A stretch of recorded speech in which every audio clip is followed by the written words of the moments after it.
Deus continua abençoando preciosos irmãos e irmãs, que a graça do Senhor Jesus Cristo reposa sobre cada um de vocês.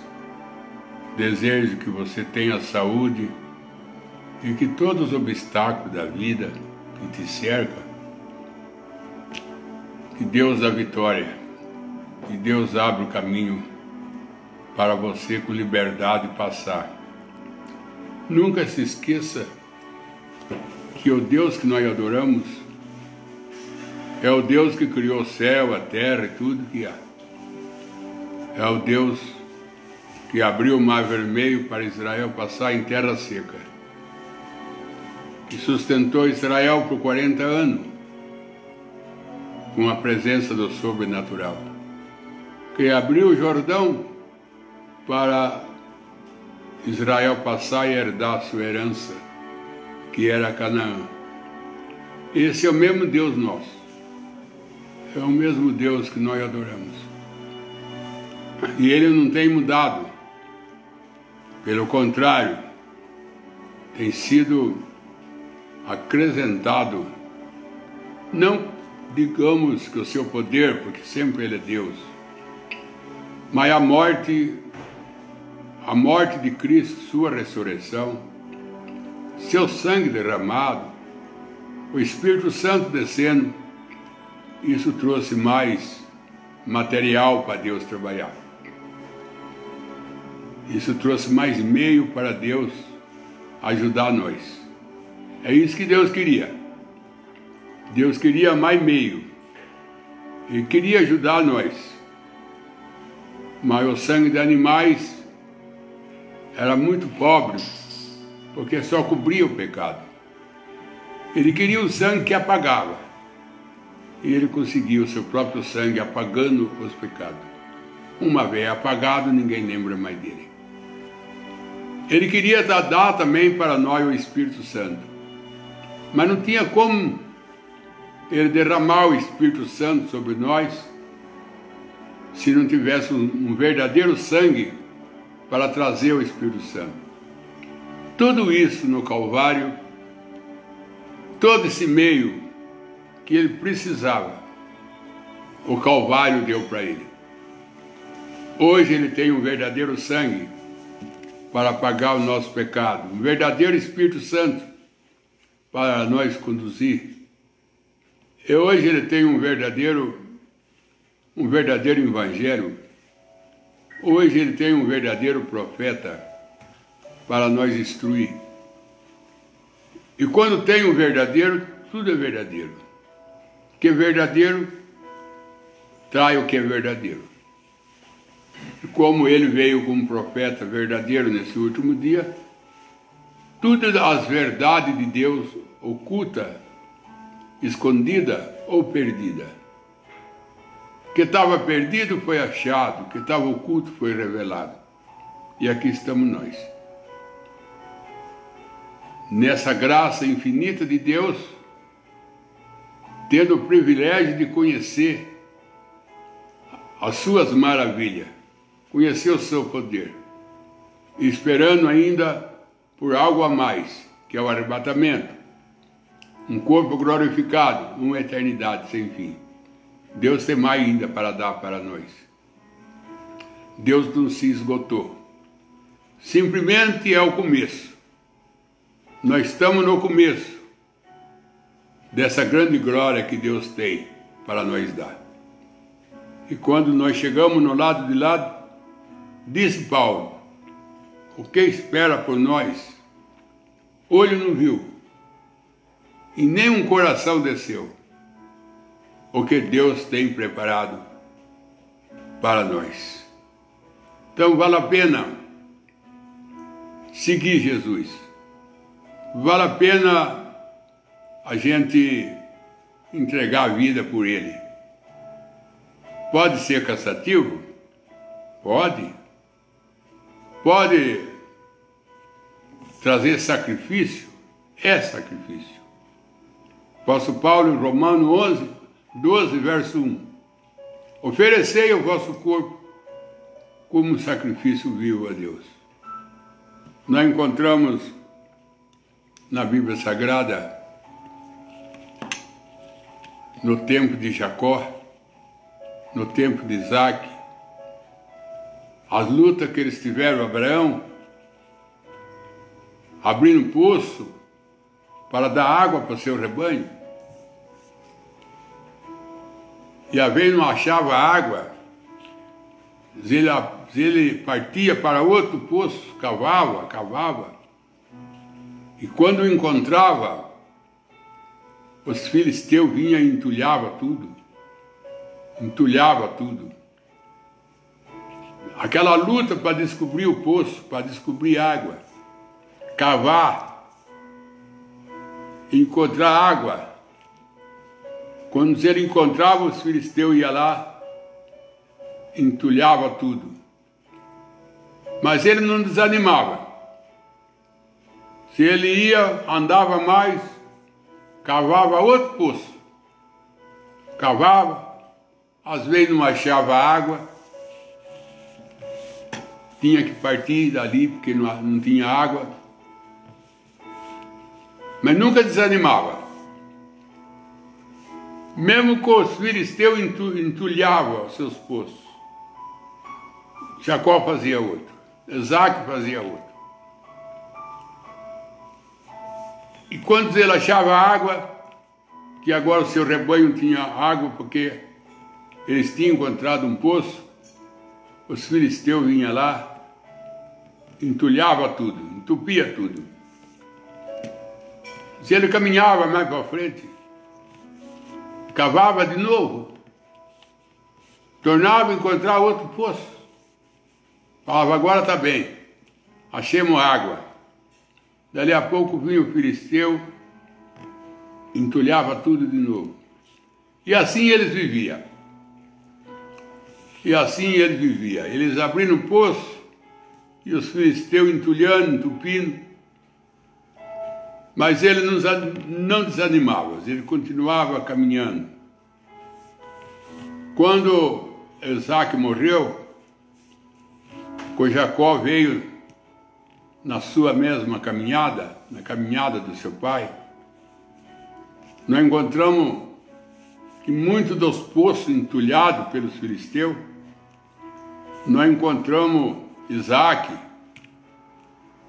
desentulhando o poço que o seu pai Abraão tinha encontrado, que agora estava tudo entupido. Ele cavava, limpava, desentulhava. Dali a pouco o filisteu vinha e entulhava de novo. Era uma batalha desse irmão cristão chamado Abraão, Isaac, Jacó. Todos eles, na sua peregrinação, na sua caminhada aqui nessa terra, não foi fácil. Não foi fácil. Às vezes, era até expulso do lugar aonde ele estava. Nós encontramos aqui mesmo, no livro de Gênesis, no capítulo 26, diz assim, disse também Abimeleque a Isaac, aparta-te de nós, porque muito mais poderoso tem te feito do que nós. Então Isaac foi-se dali e fez o seu assento no vale de Gerar e habitou ali. E tornou Isaac a cavar um poço. Aí importa cavar poço de novo. E tornou Isaac a cavar um poço de água, que cavara no dia do seu pai Abraão. Os filisteus tamparam depois da morte de Abraão. E assim era. O filisteu sempre entulhando aquilo que Abraão achava de poço. Outra vez eles eram expulsos. Ele pegava suas coisas e ia embora. Era um povo de Deus. Era um povo escolhido por Deus. Como nós vemos Abraão, Deus o chama a ele. Deixa a tua parentela, venha, que eu vou mostrar a terra sua para você. Nessa mesma caminhada vem Isaac. Atrás de Isaac vem Jacó. Todos eles caminhando. Hora boa, hora difícil, mas sempre sendo rejeitados, sempre as suas obras eram desfeitas, mas eles não desanimavam.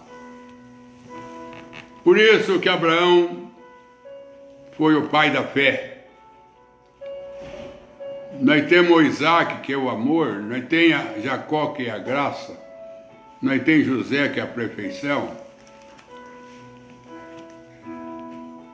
Falando de sofrimento, de apuro, de aperto, que esses homens passaram no meio dos incrédulos, passando no meio dos pagãos, não eram aceitos, não era bem-vindo,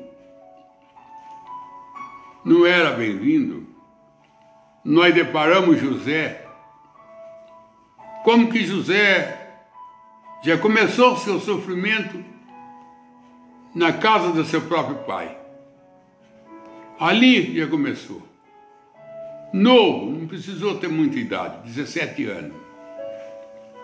Com 17 anos, José já começou a sofrer o desprezo dos seus 10 irmãos. Seus 10 irmãos já não falavam brando, já não falavam com doçura com José, já não tratavam ele bem. E nós vemos que ele vai sendo odiado pelo seu próprio irmão, vendido para os maelitas. Maelita também não tratou ele bem, tacou corrente nos seus pés, suas mãos, agora sem as túnicas de 7 cores, ele vai para o leilão. Lá no Egito ele vai para o leilão, quem dá mais fica, quem dá mais leva José, que lá tinha o leilão, eles levavam para o leilão as pessoas que ele comprava, mulher, homem. Se ele levava no Egito, lá, eles rematavam as pessoas como animais. Como rematam animais, remata um boi, um cavalo, um burro. Era tratado como animais.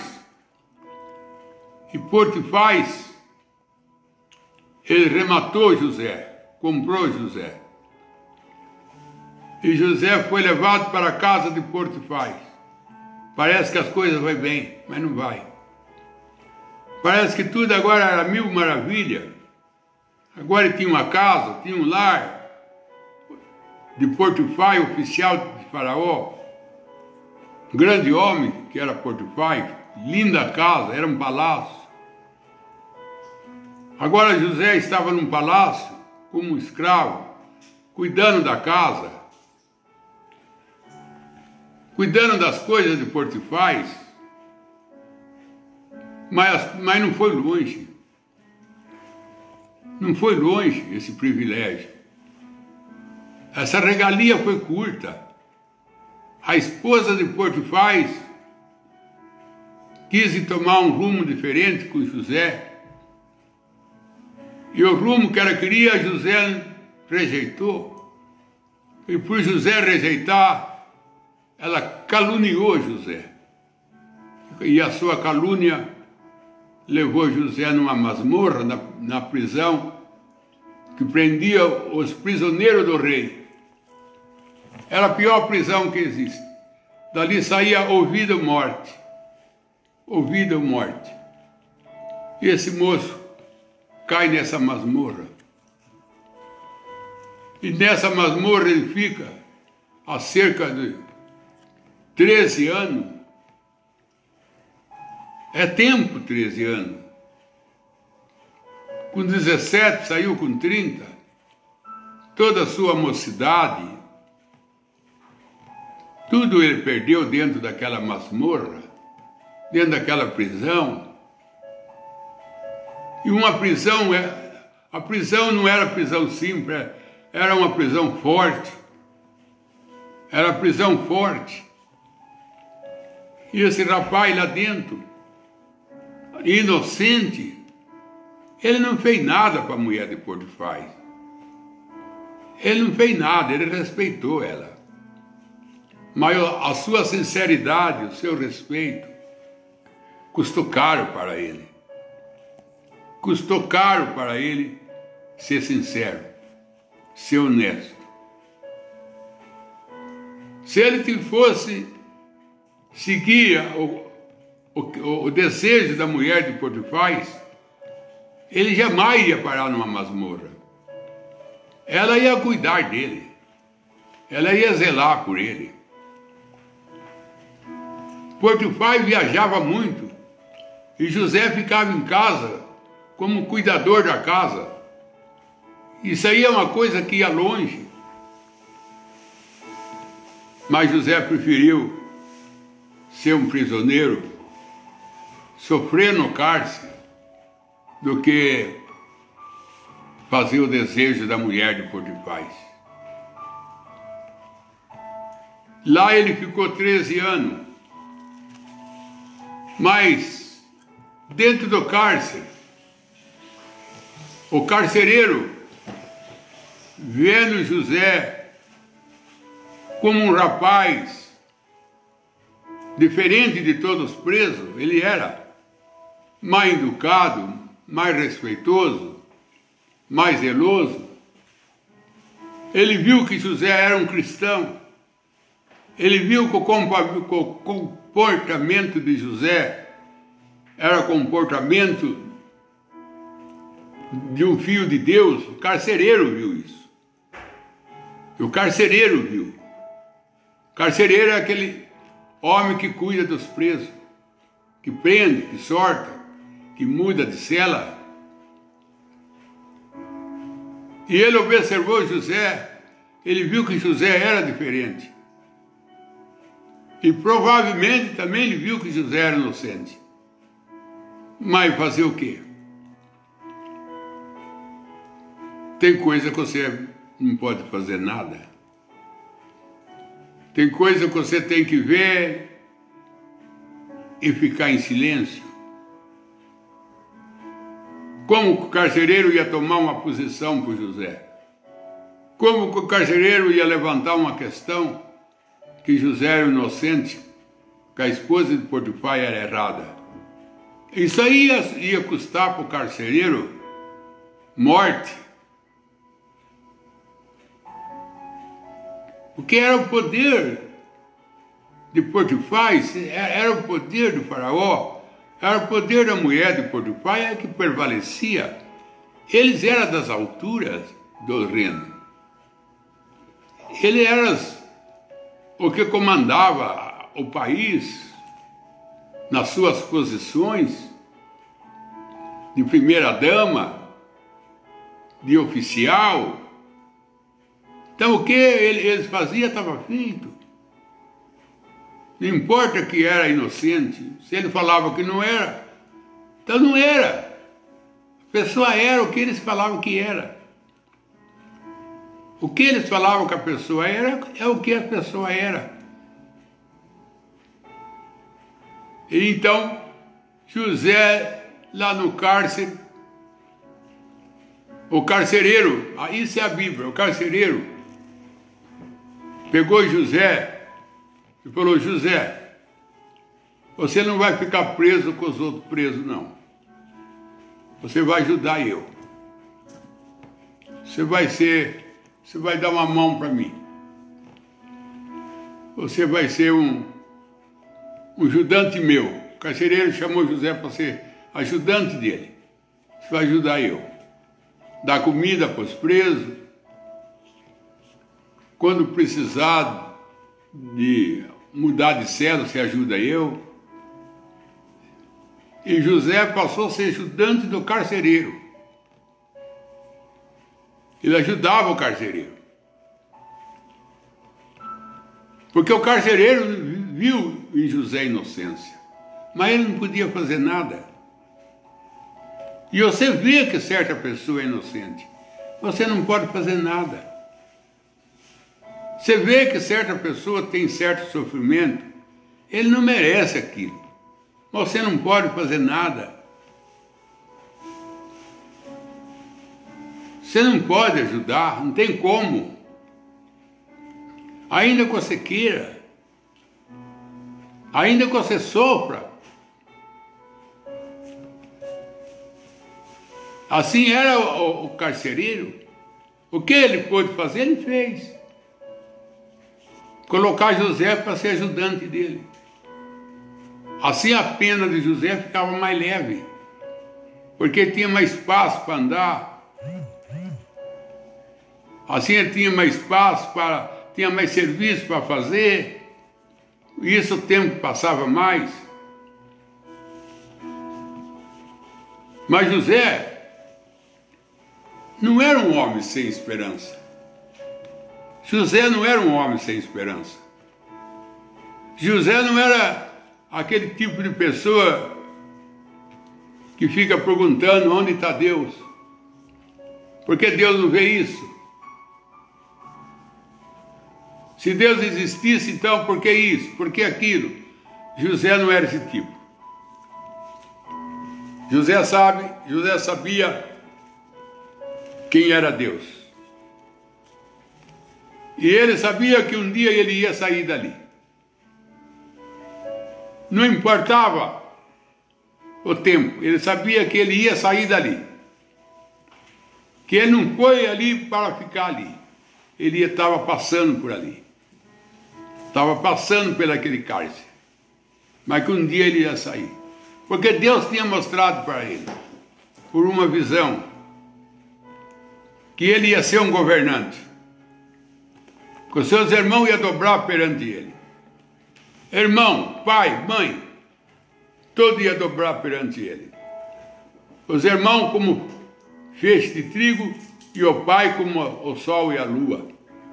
Foi mostrado assim para ele. Ele sabia.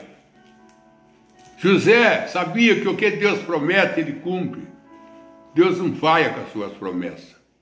Deus não falha. José tinha esse conhecimento, tinha essa fé. Mas José veio de uma caminhada, José veio de uma raiz muito forte. Abraão foi o seu bisavô, Isaac foi o seu avô, Jacó foi o seu pai. Olha que 3 linhagens, olha que 3 gerações, olha da onde José está vindo, olha da onde, olha a raiz dele, observa a raiz dele. Jacó, Isaac e Abraão, essa era a sua raiz, essa era a sua linhagem. Então José, um dia, 2 homens se alimentavam, choravam, 2 homens estavam em desespero, e como José é que ia numa cela, ia na outra, levar alimento, entregar carta, era ele que fazia isso. E ele chegou numa cela e encontrou os 2 presos, triste. José fez uma pergunta: por que vocês 2 estão tristes? Por que vocês 2 estão tristes? José não queria que eles fossem tristes, mesmo preso. Mesmo sendo preso, José não queria que ele fosse preso triste. Jesus também falou no caminho, para os 2 no caminho de Maús. Jesus perguntou para os 2, por quê? Que tristeza é essa que vocês 2 estão tendo? Que tristeza é essa?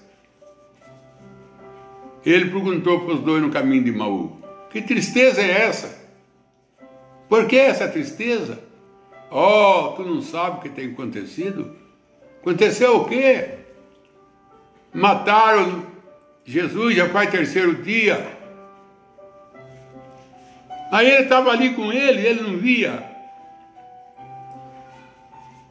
Ele não conseguia ver com Jesus que ele chorava por ele, que ele estava triste por eles. Era o Jesus que conversava com eles. E Jesus faz essa pergunta: que tristeza é essa? E José pergunta para os dois, dentro do cárcere: por que vocês dois estão tristes? Por que triste? E Jesus está perguntando para você também, minha irmã. Você, meu irmão, que está me ouvindo. Você está aí na sua sala, no seu quarto, me ouvindo. Jesus está perguntando para você também: que tristeza é essa? Por que você está triste? Tanto mal corre nesse mundo, tanta morte, quanta desgraça, e eu tenho livrado você de tudo. E por que você está triste? E por que você está triste? Morre, quanta gente que não morre por dia, de uma maneira ou de outra, e Deus tem livrado você. E por que você está triste? É uma pergunta. Você pode responder para Deus? Os dois no caminho de Emaú foram o motivo da nossa tristeza, que mataram o nosso Jesus. Já faz 3 dias. E ele estava com ele. E ele não via que estava com ele. Muito de nós está andando com Jesus, conversando com Jesus, comendo com Jesus e não sabe que é Jesus. Cadê os dois no caminho de Emaú? Andando com Jesus e não via que era Jesus.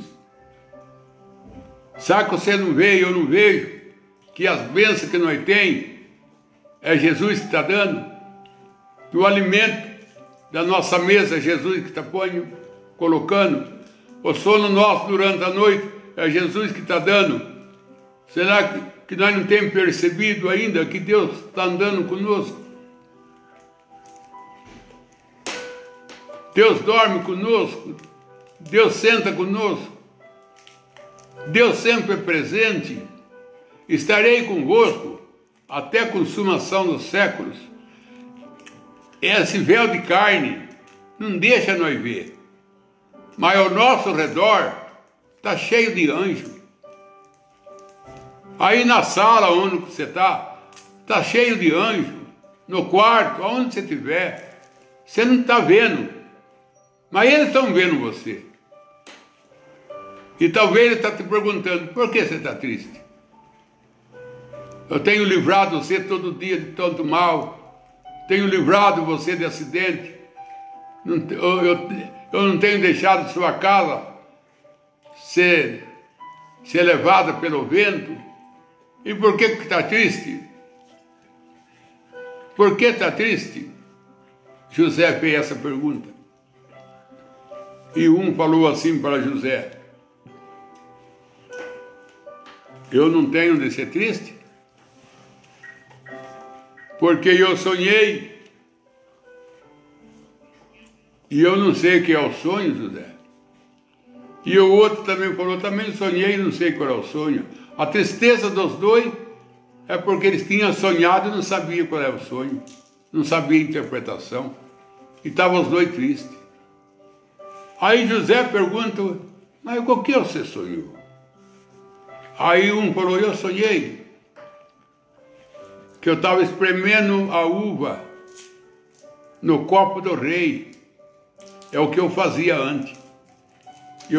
Era eu que espremia a uva no copo do rei. Fizeram lá uma calúnia lá e eu vim parar aqui. Mas eu vou ser julgado.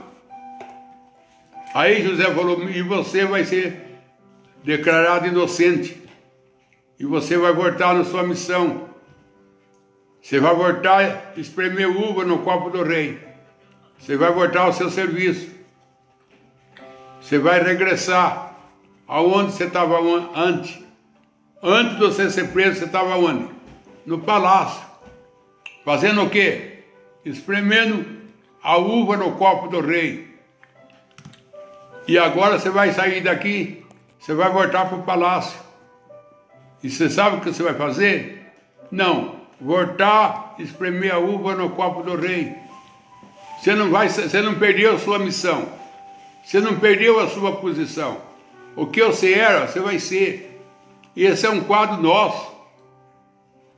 Que nós estamos aqui nesse masmorra. Esse mundo é uma masmorra, é uma prisão. É uma prisão. Mas o nosso José, que é Jesus, está falando para nós: alegrais, não fica triste. Você vai voltar ao palácio de novo. Aonde que você estava antes de você vir aqui, nessa masmorra? Estava no céu. Eu estava lá na mente de Deus. Então você vai voltar para lá. E o que você fazia lá? Servir o rei. Então você vai voltar a servir o rei. Você vai voltar novamente. Você vai regressar ao céu. Você vai regressar ao paraíso. Você vai regressar à eternidade. E o que você fazia antes da fundação do mundo é o que você vai fazer depois. Simplesmente você está passando aqui nessa masmorra. Mas você vai voltar novamente a servir o rei. Você vai voltar ao palácio. Você não perdeu a sua posição, não. O copo está lá esperando você, a uva está lá esperando você, espremê-la de novo e dar para o rei. Você está aqui nesse cálice, aqui nesse mundo escuro, nesse mundo que é um hospital pestilento, nesse mundo que é um éter satânico, mas você vai voltar a ser o que você era antes. Você vai voltar a ser o que você era antes. E o que você era antes? Eu era o copeiro do rei. E o que você fazia? Eu espremia a uva no copo do rei. Você vai voltar de novo a esse lugar. Você não perdeu a sua posição, não. Você está aqui de passagem. Você está aqui nesse mundo, nessa masmorra de passagem. Aí ele virou para o outro, para o segundo. Falou: qual é que é o seu sonho? Falou assim: eu sonhei que eu tinha um cesto de 3 andares na minha cabeça. Um cesto cheio de pães, de 3 andares. E as aves do céu vinham e bicavam os pães. Aí José falou: você vai morrer. Dentro de 3 dias você vai ser julgado, você vai morrer. Você não tem jeito. Você está carregando na sua cabeça um cesto de 3 andares, não é? É um cesto de 3 andares. É a Trindade. Você carrega a Trindade na cabeça. Na sua cabeça está a Trindade. E você não tem jeito, não. Você que crê que Deus é 3 pessoas, você que batiza no batismo Pai, Filho e Espírito Santo, isso é a marca da besta. Você não tem jeito, não, José falou. Você está com cesto de 3 andares aí, é Trindade. Você está com a Trindade na cabeça. E as aves vindo comer, beliscar. Isso mostra condenação. Isso mostra condenação. Para você não tem jeito, você vai morrer. Dentro de 3 dias, ele foi julgado e foi morto. E o copeiro também foi julgado e foi livre, como José falou. E voltou a servir o rei. Voltou a espremer uva no copo do rei. Essa aí é a posição nossa. O copeiro somos nós, a noiva, os eleitos. E nós nunca perdemos a nossa posição com Deus. Não importa que nós estamos aqui nessa masmorra, mas nós voltaremos a ser o que nós era. Nós voltaremos a ser o que nós era lá no princípio, antes da fundação do mundo. Quando nós ficamos ali na mente de Deus, fazendo o mundo, fazendo o universo, nós estávamos com Deus. Nós estávamos com Deus. Quando ele lutou contra Lucifer, nós estávamos com Deus. E nós vamos voltar com Deus. Mombrana diz, depois do milênio, haverá a guerra do Gog e Magog, e nós estará lá de novo lutando ao lado de Miguel. Nós vamos voltar a lutar ao lado de Miguel, porque nós estamos sempre ao lado de Miguel. Nós nunca sai. Nós nunca sai. E José falou para o copeiro, quando você voltar na sua posição, se lembra de mim, porque eu estou inocente aqui. Eu estou preso aqui, mas na inocência. Se lembra de mim. Não agora, agora você está preso, Guaiô. Quando você voltar na presença do rei, quando você voltar a espremer uva no copo do rei, se lembra de mim, que eu estou aqui inocente. Mas o copeiro esqueceu. O copeiro esqueceu. Mas não é que ele esqueceu. Não era a hora. Não era a hora de lembrar de José. Não adiantava lembrar de José. Tinha que ser a hora certa. Na hora que o faraó teve o sonho das 7 vacas gordas, devorada pelas 7 vacas magras, e as 7 espigas gordas, devorada pela magra, ninguém interpretava o sonho. Essa foi a hora que o copeiro lembrou de José. E essa era a hora para lembrar. Tinha que ser essa hora. Não adiantava ele lembrar de José outra hora, não ia dar certo. Tinha que ser na hora de um sonho, porque ele conheceu José através de um sonho. E tinha que ser através de um sonho para ele lembrar de José. Aí ele falou, faraó, lá no cárcere, você mandou os adivinhos vieram, não interpretaram, né? Não. Nem o astrólogo, não, ninguém. Ninguém sabe explicar para mim o que é a vaca gorda sendo devorada pelas magras. Ninguém sabe, nenhum dos meus sábios. Então, mas tem um que sabe, que nem a rainha mãe falou lá para Belzazar. Há um homem aqui no reino que ele sabe que é essa escritura na parede. No tempo do seu pai ele resolvia todos os problemas. Ele está aí. Assim também o copeiro falou assim, tem um homem lá no cárcere que ele resolve. Resolve? Pode chamar ele que ele resolve. Tem um homem chamado Jesus, ele resolve o que os magos não resolvem, o que os feiticeiros não resolvem, o que a ciência não resolve, o que os médicos não resolvem, embora que tenha boa intenção e que são honestos, mas eles não vão aonde Deus vai, não chega aonde Deus chega. Tem um homem lá no cárcere que ele resolve o que ninguém aqui resolve. Ninguém resolve. Os seus anciãos, seus escribas, seus sábios, seus sacerdotes, faraó, seus astrólogos, seus magos, todos eles vieram à sua presença. Não veio? Veio, mandei chamar tudo ele. Eles explicaram que a 7 vacas gordas devorada pelas 7 vacas magras? Não, mas tem um homem aí que ele resolve. Eu conheço um homem que resolve. A rainha mãe também falou para Belzazar, eu tenho um homem aqui no reino que resolve. Esse homem é Jesus. Esse homem é Jesus. Seu médico não resolveu o problema dos seus filhos, sua filha, seu pai, sua mãe, seu marido. Seu médico não resolveu. Seu hospital não resolveu. Se você está desempregado, desempregada, e as portas não abrem para você, fica igual ficou José. Espera em Deus. Espere em Deus. Tenha paciência com Deus. Espere em Deus. Deus prometeu, e Deus não falha com a promessa. Ele prometeu de amparar você. Ele prometeu de estar com você até a consumação do século. Ele prometeu de abrir as portas para você. Ele não falha. Tem hora certa. Não é a hora que você quer. É a hora que Deus quer. Não é a hora que você quer. Não é a hora que José queria sair lá das masmorras.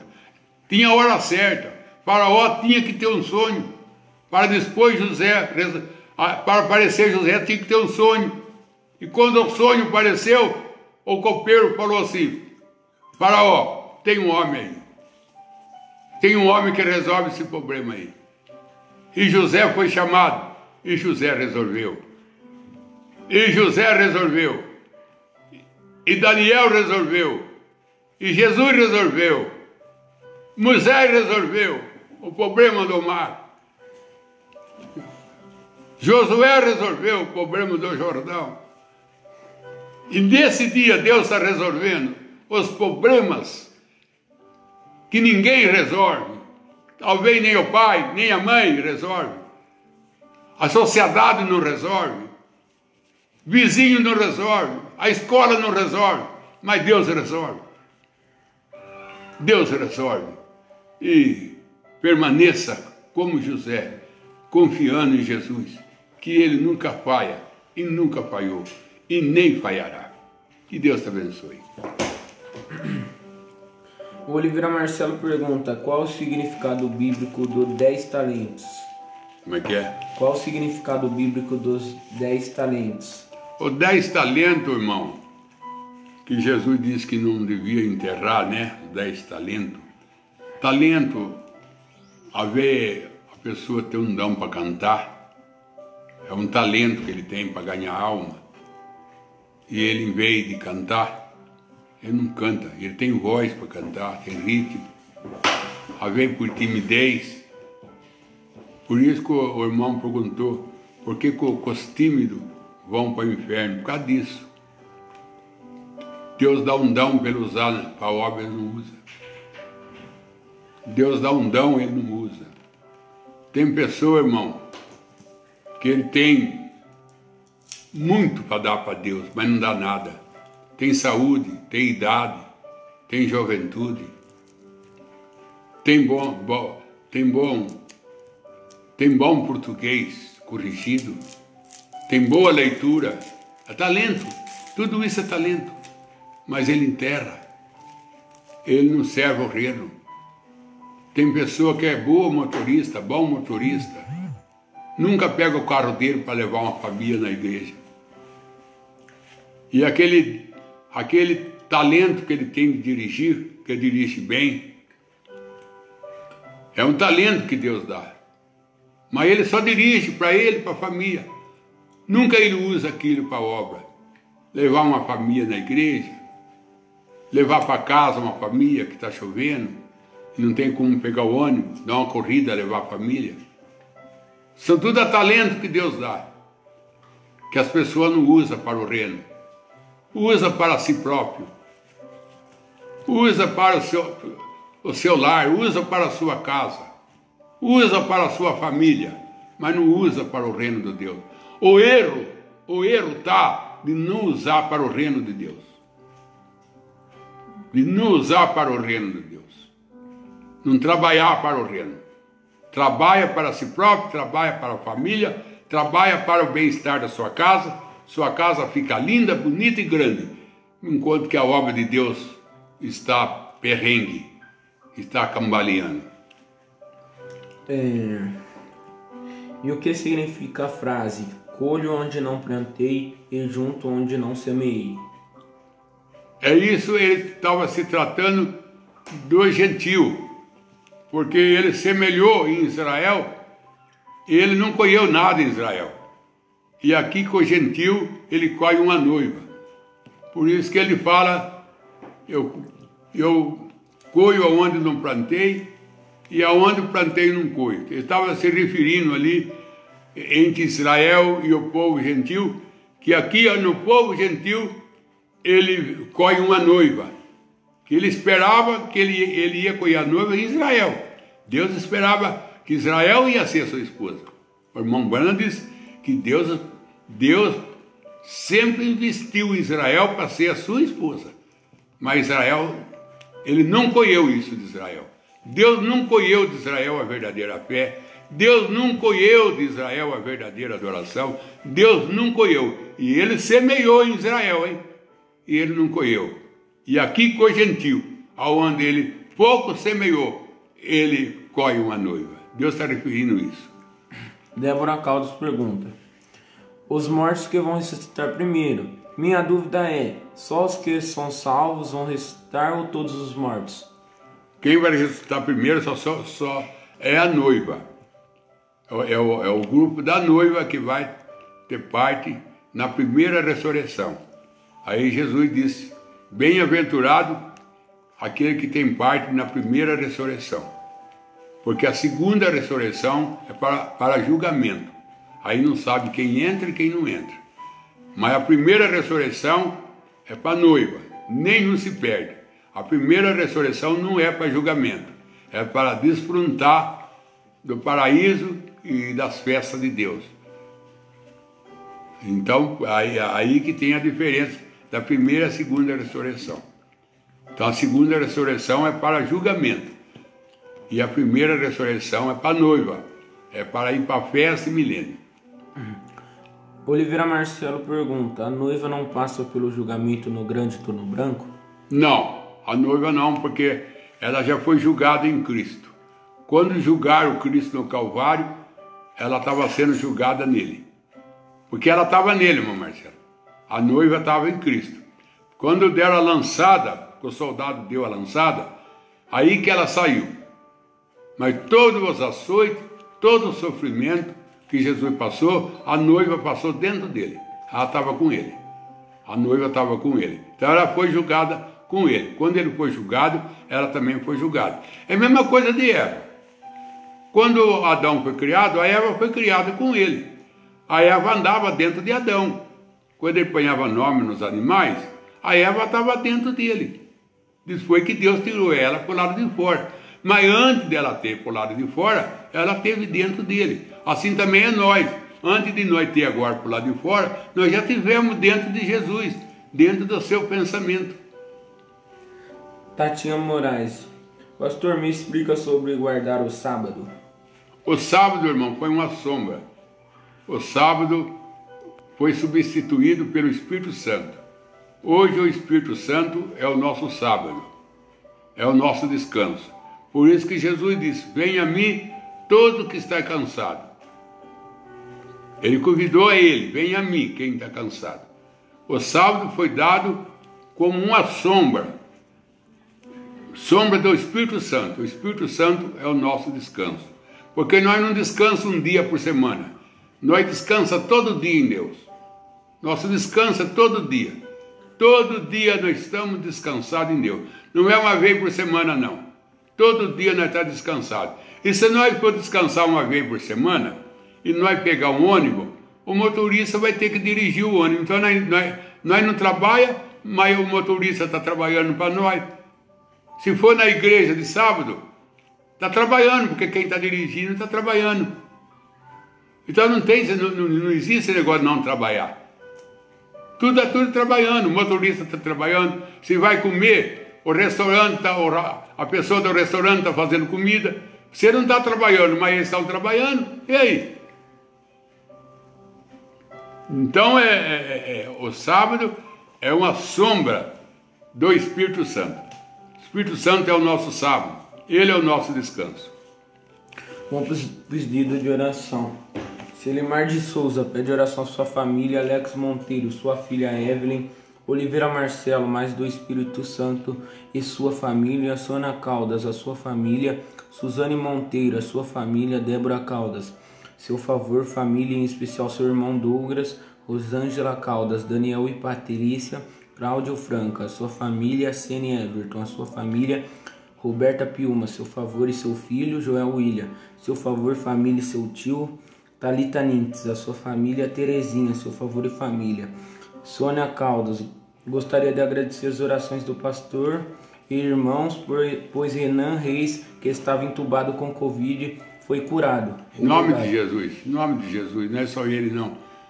O Senhor Jesus liberta todos que estão entubados, traga de volta para as mães, os filhos, traga de volta o esposo para a esposa, os pais para os filhos para o pai. Essa é a minha oração, é que Deus queima esse coronavírus, que Deus queima isso aí, que Deus taca fogo nisso daí, que o Espírito Santo é fogo, que Ele queima tudo isso daí e traz para nós libertação, para nós cultuar a Deus para nós na igreja levantar as mãos e dar glória a Deus que Ele é digno de tudo isso. De tudo isso. Está vendo aí, ouvinte, amado que está ouvindo? Você não está contente desse testemunho dessa irmã, né? Irmã. Que está falando quem que é dela, estava entubado. Ela não fala quem é. É alguém dela que estava entubado, sarou.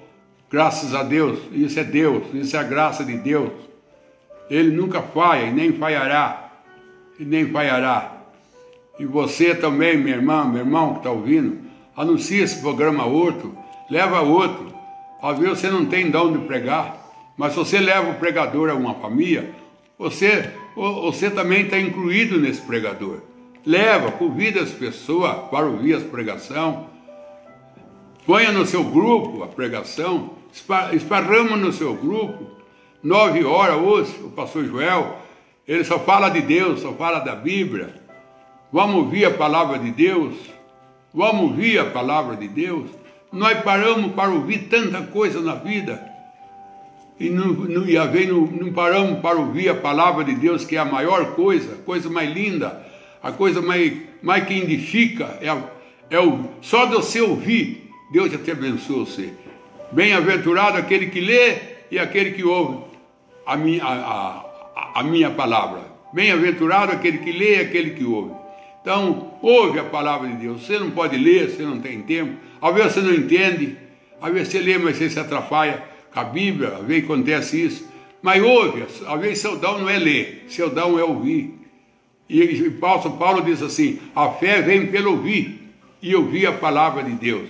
E como vai ouvir se não tem enviado? Então Deus tem pessoa enviada para levar a palavra até o seu lar. Levar a palavra até o seu coração. Para você se converter, pedir seu batismo, se você não é batizado ainda, voltar para a comunhão, se você não está, se você afastou, não afasta. Foi o diabo que afastou você. Ele quer tirar você da presença de Deus. Não deixa ele tirar você, não. Vem para a presença de Deus. Ela é calorosa. É boa a presença de Deus. Ela te aquece. Senhor Deus, em nome do Senhor Jesus, nós temos recebido esse testemunho maravilhoso desse irmão que estava entubado, mas agora já não está mais, Pai. Está livre para ficar com a sua família, para sentar na mesa, comer com a sua família, para rir com a sua família, Senhor. Oh Deus, tem muitos entubados, muitos, Senhor, em aflição, família em aflição. Deus, Senhor que é rico em misericórdia, nós estamos num lugar que tudo faliu, tudo naufragou, mas o Senhor não. O Senhor não faliu, o Senhor não naufragou, e nem vai ficar falido, e nem vai naufragar, porque o Senhor é o Criador de todas as coisas. Nas tuas mãos, Pai, eu entrego esse mundo, eu entrego esse país, eu entrego o lar, eu entrego as famílias, para que o Senhor dá uma libertação, Senhor. Tira, Senhor, do mal que o rodeia. E traga para o sol, traga para a luz. Em nome do Senhor Jesus. Amém, Senhor. Amém.